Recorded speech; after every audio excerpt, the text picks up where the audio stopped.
Hello, hello, hello, and welcome to our show, Game Over. Today, we have a bit of a different format than the usual. This is a tribute to a man who has inspired every genre of books, movies, games, and shows. There's not one major successful epic out there that has not drawn from the saga this man has built. For the past decade, this man has taught us with his stories what it means to struggle, what it means never to give up, never to surrender regardless of how bleak the circumstances may be. His themes may have been controversial, but his work set the standard for everything that ever came after it. Its essence contributed to shaping so many people's lives and their outlook of who they truly are and everyone around them. Kentaro Miura helped shape the face of pop culture for the past 30 years, before he passed away recently on May 6th, 2021. In memoriam of his masterpiece, Berserk, I'm joined by a few friends who will share their favorite parts of his work and how it has affected them in their lives as they were growing up. Jeremy, you want to say hello? Onichi, my friends. And Olo. Bonjour. Hello. Hello. So let's start with you, Mr. Fancy French guy. Yes, le yes. Fancy pants. What has Kentaro Miura taught you? What have you gained from this experience of Berserk? Because it goes back quite some time, doesn't it? And yes, you know, like I said, it helped shape pop culture for so many people. It helped raise awareness to many things in life. Never to take your current sense of serenity for granted, right? Yes. It helped you realize the importance of struggling. It helped you realize the importance of fighting against adversity. How did you feel? What was your favorite part of the whole series? And how did it make you feel? How did it make you grow? You see, at first I was introduced to the Berserk universe by a reference made by Hidetaka Miyazaki, the director of the video games well known as Dark Souls, Demon Souls, Bloodborne, and Sekiro. And I was watching Berserk from afar, but the density of the thing, it was so big that I was scared of going into it. And when I was young, I wasn't mature enough to get every bit of complexity of this masterpiece. So to be honest, I've only started to read it a couple of months ago. I've read the whole Golden Arc, and when I was young, I've watched the 3 movie that portrays the Golden Arc. And when I was young, I was astonished by Griffith's ambitions and the way he viewed the world in a very Nietzschean way of the superhuman. You see, Nietzsche thinks that the most worthy people with ambition, and you can see that within Griffith's mindscape, how he said that only a true friend will be someone with another dream, and not someone who follow his dream. That would be his downfall. That would be the true tragedy. How do you say it? Tragedy? Yeah, tragedy. Yeah. Of his dream, because by being a little pompous about it, he lost his best friend in the process without understanding how much he needed him to fulfill his dream. And today we are yet to know why Griffith was so ambitious. Within Berserk, there is this big running theme of why are we doing things? Why? What is the point of life? not in a nihilistic way, but more in a search for a response. There is this blacksmith that says that he is a blacksmith and he do smith because his ancestors has been doing it, and because he's been mesmerizing by the flickers and how the stalks of the iron nugget. You see, there is this whole search for an identity. And when you said that about the struggling, at first people can think that it's a bit edgy, but within Berserk, it's more. That's more motivation. The struggle. It's more like in every hardships you face, you must remain strong to live, because living is the greatest gift of all. And that's what Berserk taught me. At first, I believed, like Griffith, that the biggest ambition made the worthy of people, but that only gave me more sourness. But when I began to view the world more like guts, in a way to search for peace, because we are lucky to be alive. And the sentence that changed me was, hate is the feeling people are hiding in because they cannot face their sadness. And I understood that. That's quite honorable of you, Olo. It's quite honorable that you would actually even admit perceiving the world from quite a one-sided, sort of one-dimensional view, right? Where Yes.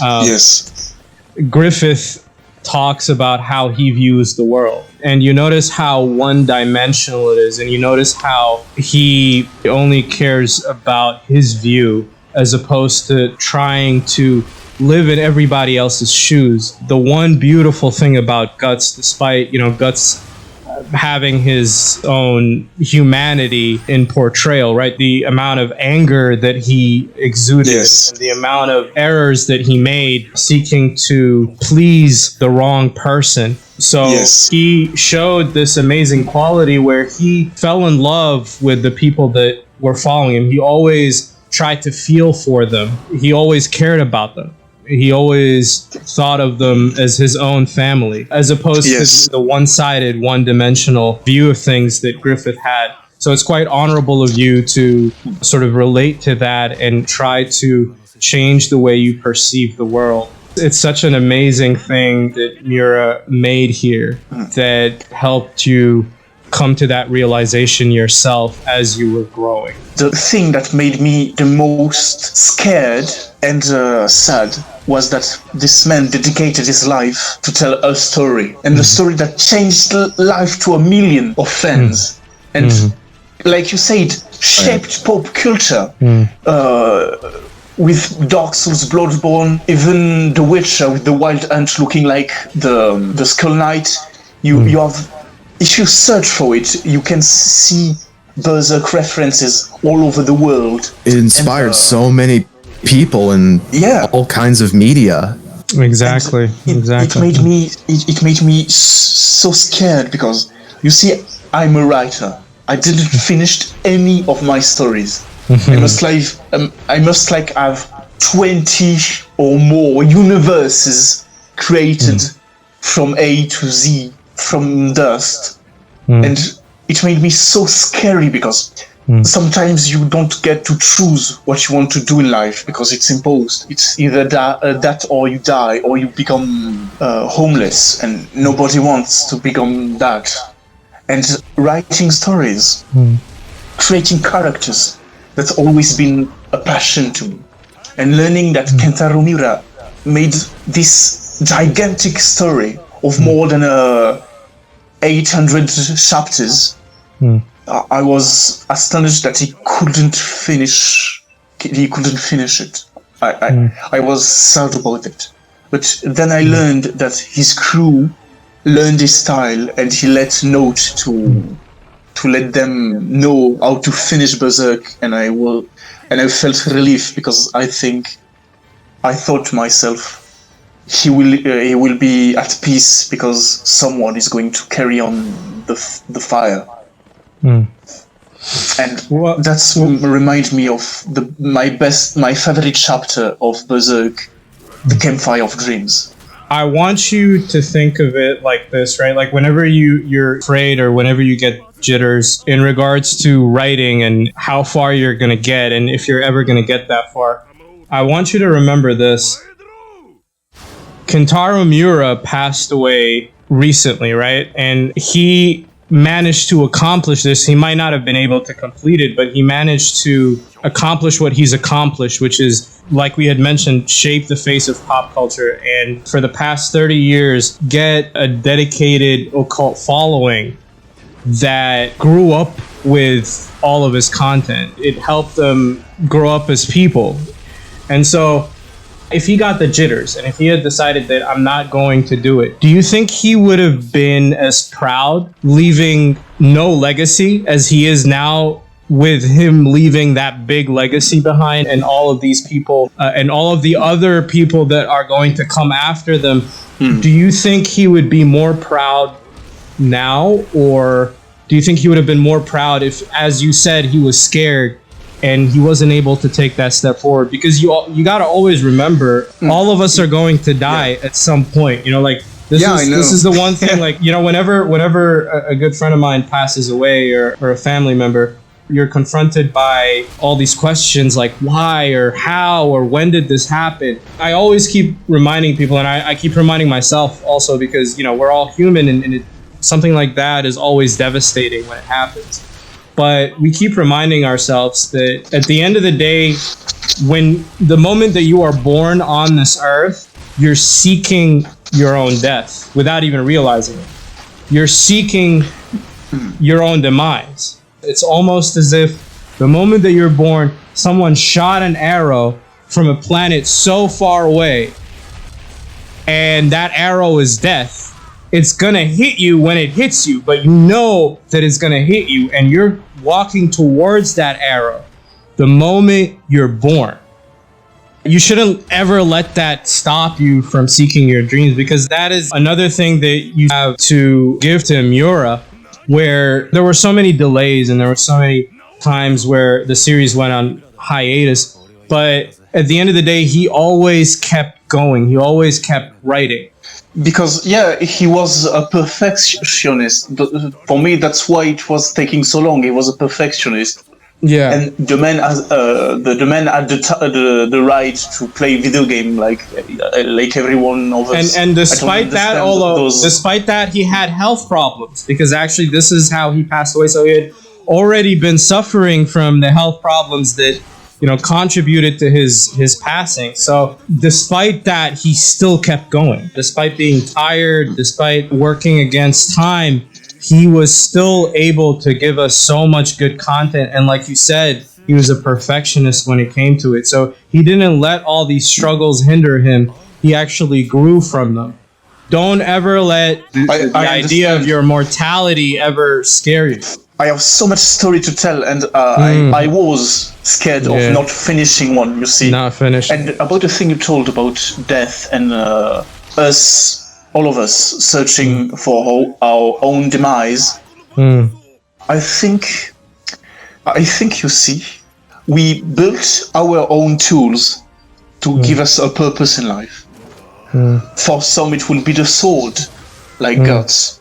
For others, it will be the hammer. And for me, it's the pen, because I'm a writer.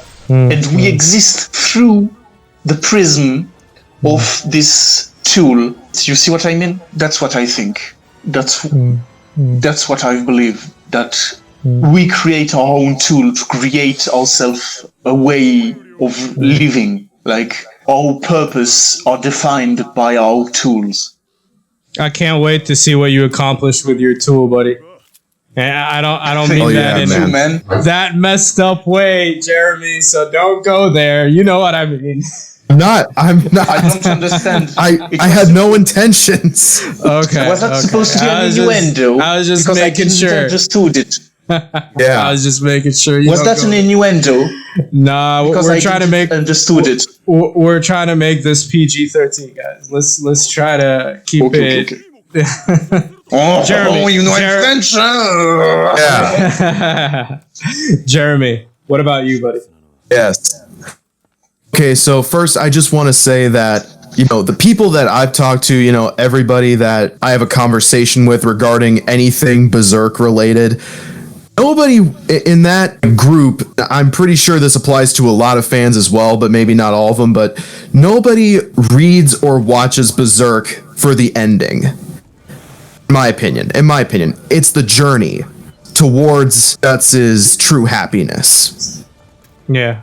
That to me is the biggest strength of Berserk, not just in its themes or its writing or, characterizations, but just how well crafted and engaging the journey is over what could possibly be the destination. We can only speculate, but yeah, that to me is why I've stayed with Berserk so long in my experience. Is there any specific part, Jeremy, that sort of shook you from the core? Not just the eclipse, because when I saw that shit for the first time, dude, yeah. I think the eclipse broke us more than we admit. Well, you just don't see that kind of well-crafted brutality. It's not just the brutality, but it's just the perfect set of circumstances leading up to the events. Some shit's gonna go down. It's evident from the very beginning of the story with the Black Swordsman arc. But it's just the way it's all put together and how, in the most awful sense of the word, how it plays off. And there is a lot of foreshadowing about that.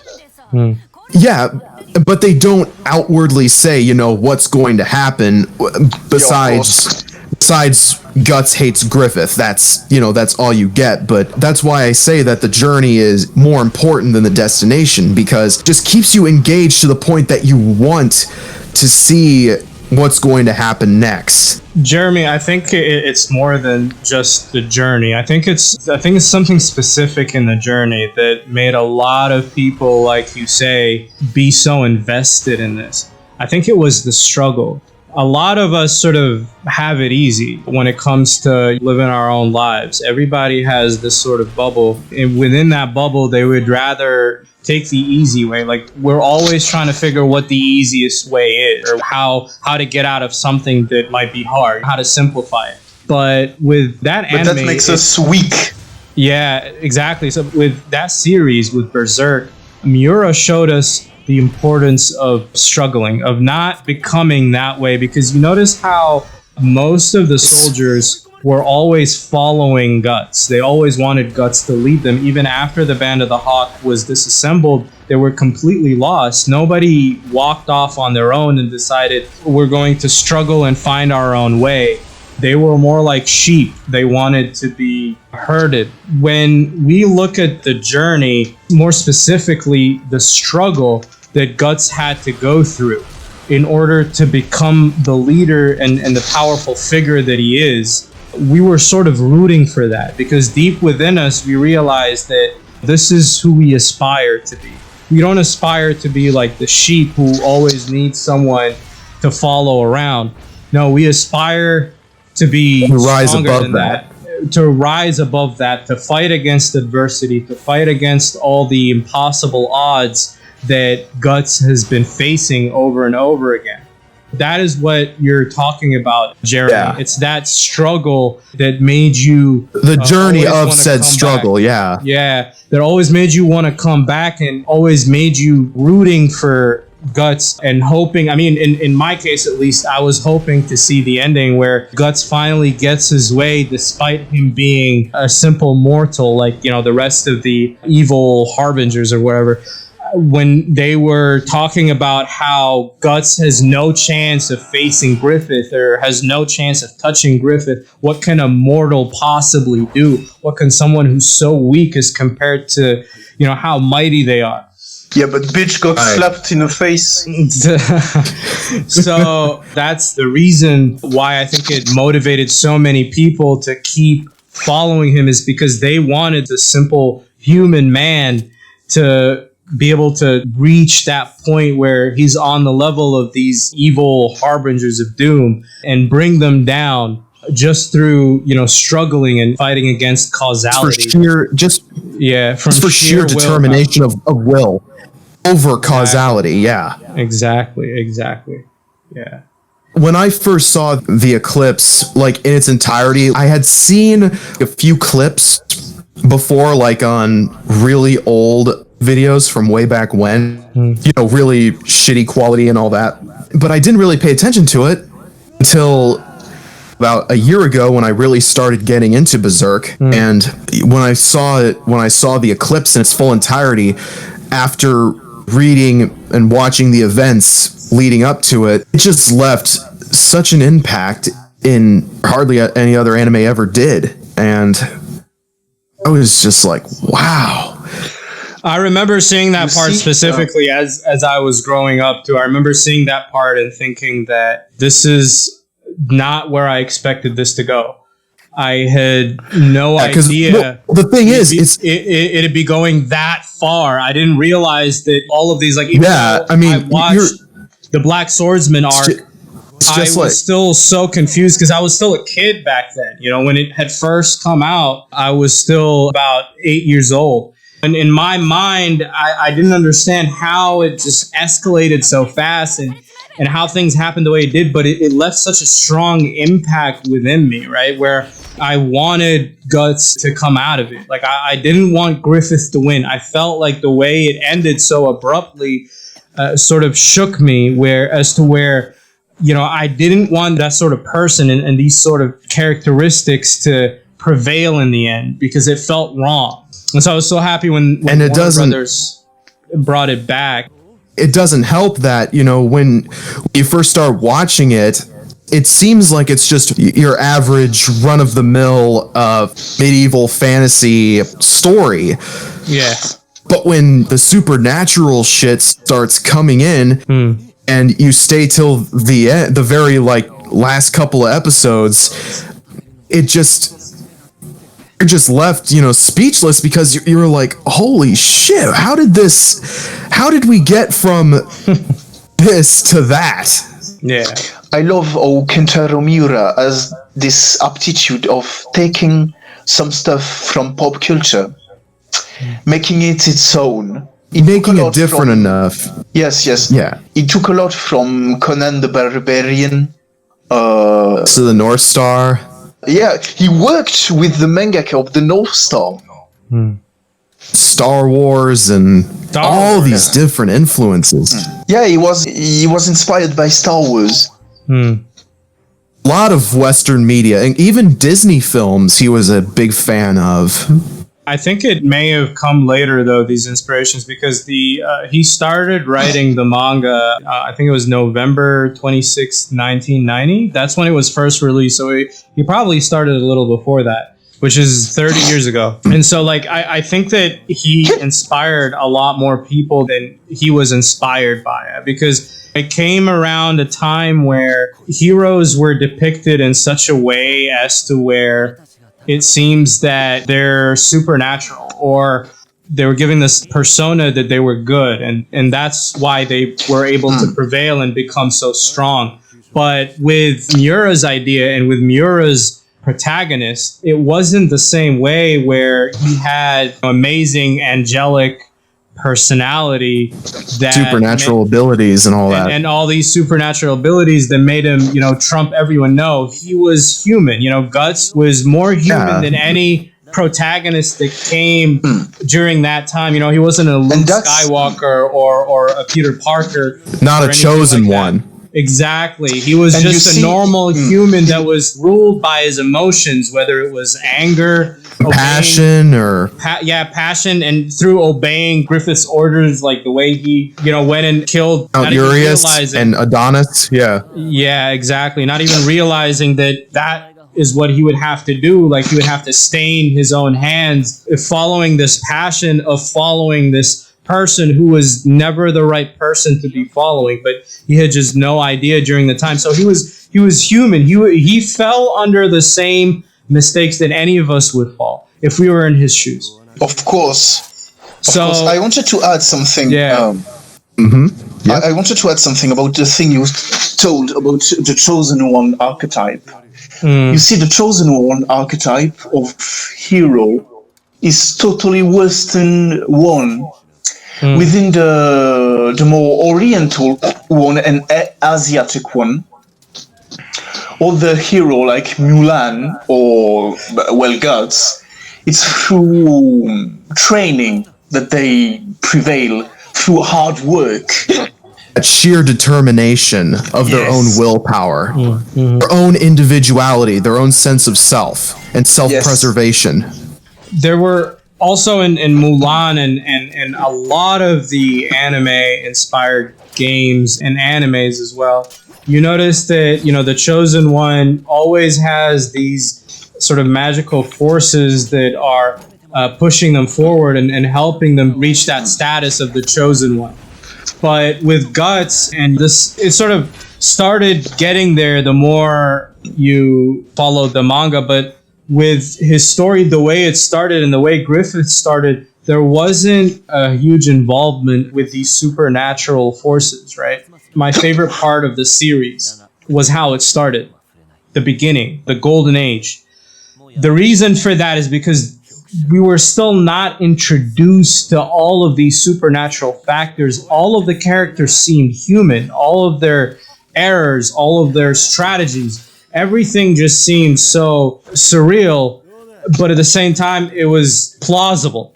You could see yourself and you could relate. You could relate to any one of them. Any one of them, not just Guts, but you could relate to all of them. Exactly. And so, like, if I had to choose what my favorite part was in the whole series, it would be that growing up with the Band of the Hawk. Because I started watching it was like you were with them. Exactly. I started watching it at such a young age. And during that time, that is what I was most excited to see. I was most excited to see the Band of the Hawk rising to power, becoming the powerful nobles that they were, starting from scratch, starting from nothing, starting from lowly mercenaries. Seeing that motivated me to always push forward, motivated me to realize that I always need to think out of the box. I can't really look at the hand that's dealt to me and think that, okay, that's all there is. And I need to follow that path. If this is what I'm given, if I'm grasping at straws, then I should just keep grasping at straws for the rest of my life. No. When I grew up on that and when I saw that, it motivated me to think outside the box, to look outside to see what is beyond these straws, what I could do to build an empire the same way Griffith did, but not quite through the same method. What I respected about Griffith was that he was a strategist and he had that idea of also thinking outside the box, but the method, that is what I do not respect. That's what I don't agree with that character on, where you also need to remember that you're human. If you decide to sell your humanity, sell your liberty, sell your identity in order to reach that specific goal, then that goal is not worth it, because in the end, you're going to be all alone. You're not going to be able to share this glory with the people whom you considered family, that helped you, that motivated you, that made you press on. It will never taste as good. It will never feel as accomplishing if you go down same route that Griffith went down. But if you think about it from the perspective, whereas it's not just you who wants success. You want success for yourself and for everyone that's been following you, who have also wanted your success and their own success with you. And I believe that is true success, not what he was aiming for. So this was my favorite part, and this is what I've learned from this experience, is to struggle like Guts, but to always keep an open mind. One thing I've been meaning to add to what you were saying regarding Griffith's ambition and the way he pulled it off is one thing to respect that I actually certainly respected about Griffith was he went the extra mile in pursuit of his dream early on and, moving forward, because he learned how to strategize, how to be a natural leader and understand everything from politics to warfare, just every single subject he could get his hands on, including sex. He had like a copy of the Kama Sutra, or, but he lacked the one thing that would make it 100% perfect, and that was empathy. He lacked empathy. Yeah. He didn't see his comrades, or maybe at first he did, but as time went on and he became more cynical and jaded and more manipulative and narcissistic, he became blinded to the notion that his comrades were just people. But they were people who admired him and respected him and would have died for him. They would have done anything for him. But in the end, he only saw them as tools, a means to an end, like his personal property. Mm-hmm. And that just makes his betrayal all the more impactful and infuriating, because even later on in the story, when he takes human form once more and creates the second Band of the Hawk, you've seen this before. You know that this is almost the same as it was last time. Only, the faces are different, but the motive is the same. Mm-hmm. Yeah, that's exactly why I was excited to see Griffith fall. I wanted to see those specific characteristics of using people as a means to an end. I wanted to see them not reach fruition. I wanted to see his plans not reach fruition, simply because he took the wrong route. There was a really important part in the anime within the Eclipse that really impacted me in so many ways, where Griffith, when he was being manipulated by Ubik, when he was being manipulated by him, he decided for himself that his own inner child, that's when he became Femto. He decided that he's not going to ask for forgiveness. He's not going to look back, and he's not going to have a conscience. He's going to kill his own conscience. Yeah. At that moment, to me, that's when he became the antagonist. That moment right there, when he showed his true colors. Mm-hmm. Because at that moment, I realized that this character, it reminded me of the story of how life began. He is the most arrogant. Right. He's the most arrogant of all the characters in the anime. Because this is how the devil fell from grace. How Satan became the devil.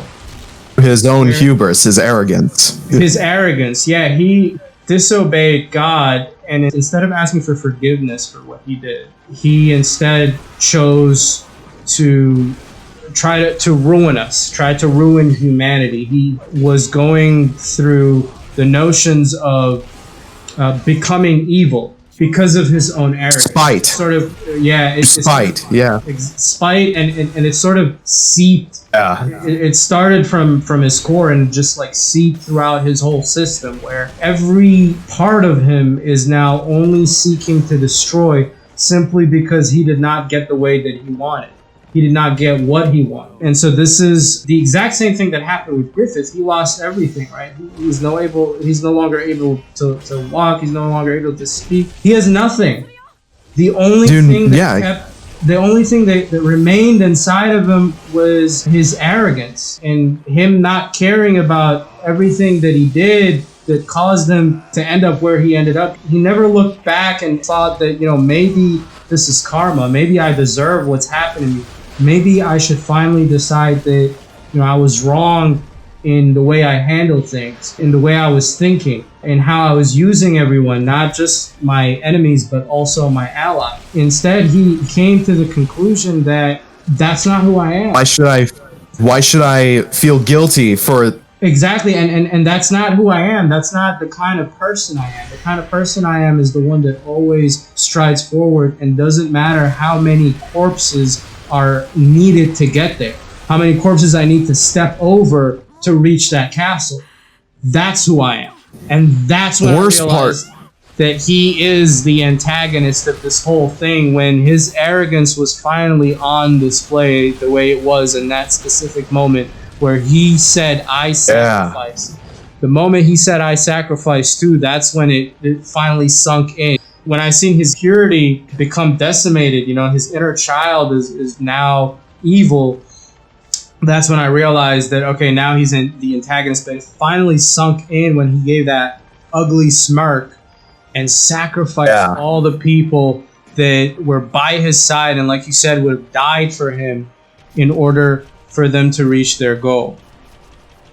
I would have followed him anywhere, would have done anything for that was another thing that impacted me about the eclipse, was when he defiled Casca right in front of Guts.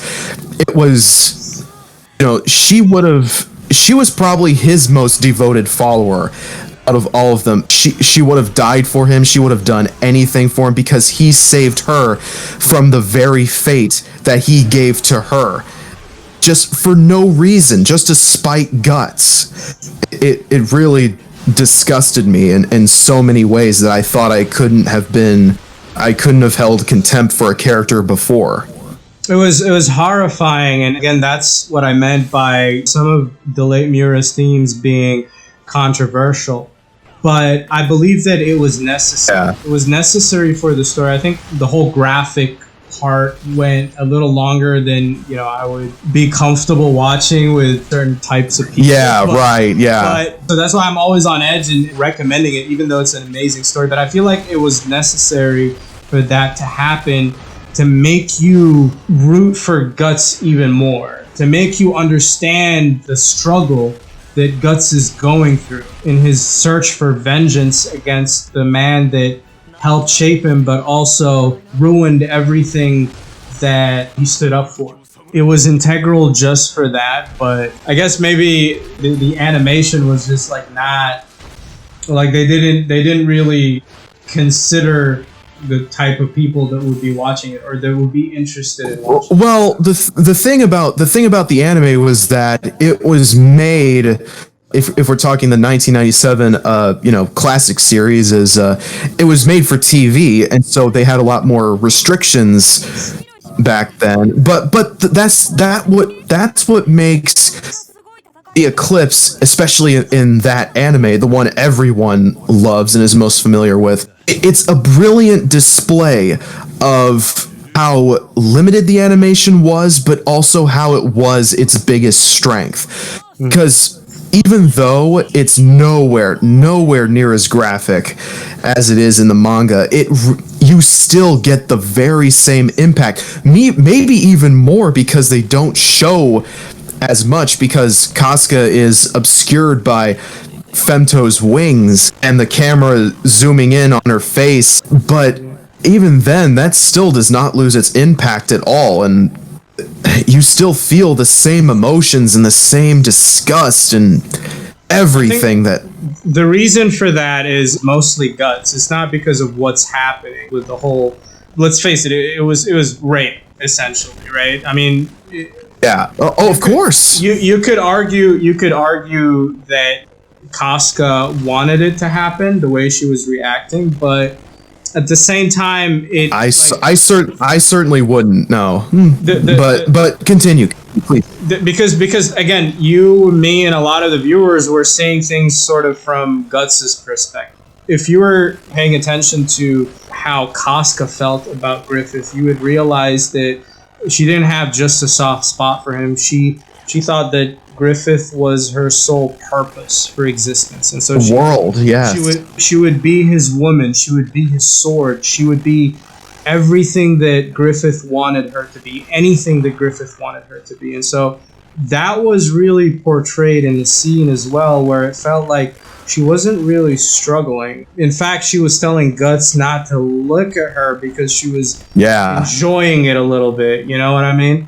And so, it would be argued whether it was actually a rape scene or not. But since the viewers are mostly trying to see it from Guts' perspective, they would see it that way, where she had something going on with Guts, and Guts loved her. And so for Guts to see this happening right in front of him, and him reacting the way he did, it impacted people in such a way where they thought that like his lover is being raped in front of him. And so that's like you were feeling for him. Like it wasn't what was happening to her that people cared about as much as how it affected Guts and what Guts did, the measures that he went through and did by cutting his own arm off and running towards him, almost piercing his eye. That is, I think, the most important was part of that. That is like what truly livened it up for me. Yeah. It was an important moment of what I was saying earlier about the human will triumphing over causality of destiny, because they could not foresee Guts, a mere human, actually breaking free, and almost in one moment he could have ended or seriously have injured Femto if their astral abilities weren't apparent. Yeah, exactly. Exactly. But it's like that struggle of him doing that and letting his rage control him. I think that was the most important part in the whole scene. That was what I took away from it all. Just the way Guts reacted, and it made me root for him. It made me want to see him get his revenge, his vengeance, get at least some bit of satisfaction. Yeah, exactly. Get justice for what had happened to him and the woman that he loved. I'm assuming that at some point someone's going to carry the mantle. Someone's going to carry the torch, and his assistants will be able to finally bring this tale to a conclusion. Because I think that people are not going to stay quiet about this, especially since a lot of the fans grew up with this. A lot of the fans knew about his work since some of them before it was even made.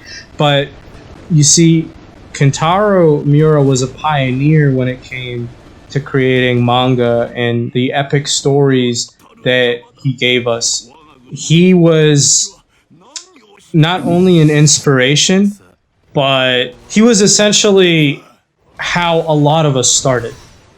He was the one that introduced the platform to us, introduced medieval fantasy, introduced anime to us.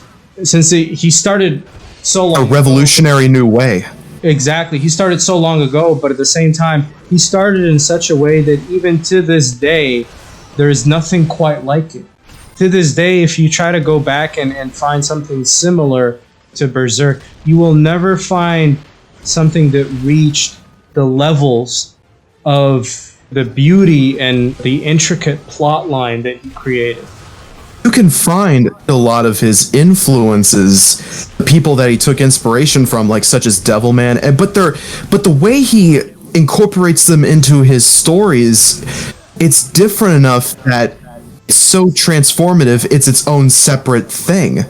Exactly, because that's the beauty of his. Yeah. It doesn't seem that he really drew a lot of inspiration from anything else. It seemed that he already had an idea, but the controversial factors that contributed in it, the idea of the angels being evil and the idea of God and the idea of a mortal reaching heights that would surpass the divine.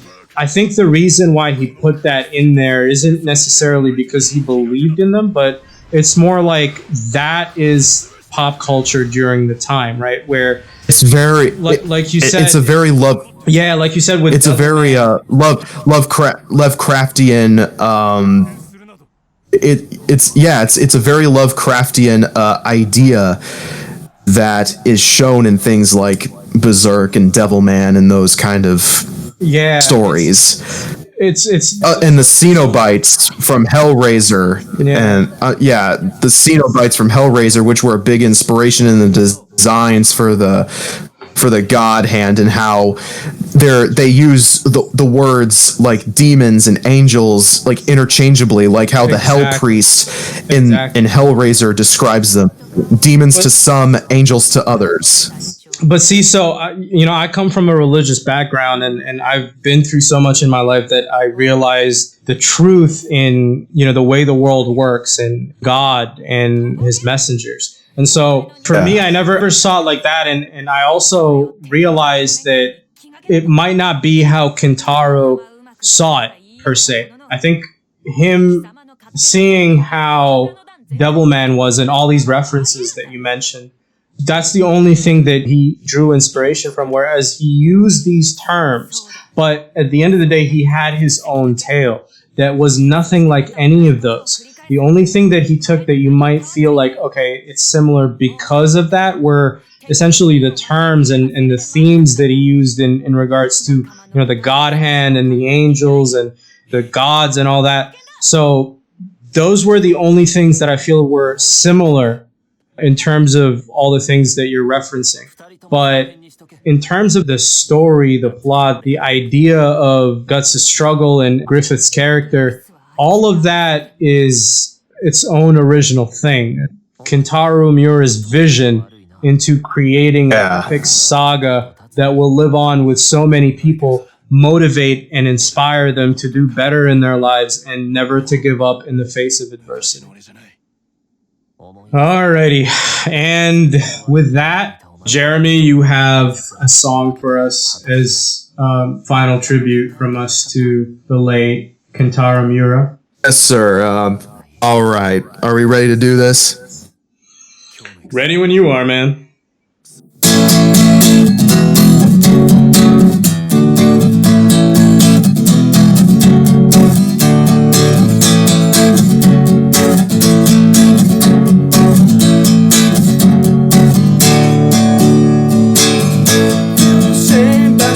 But when they change the phrase, even mother will show you another way. So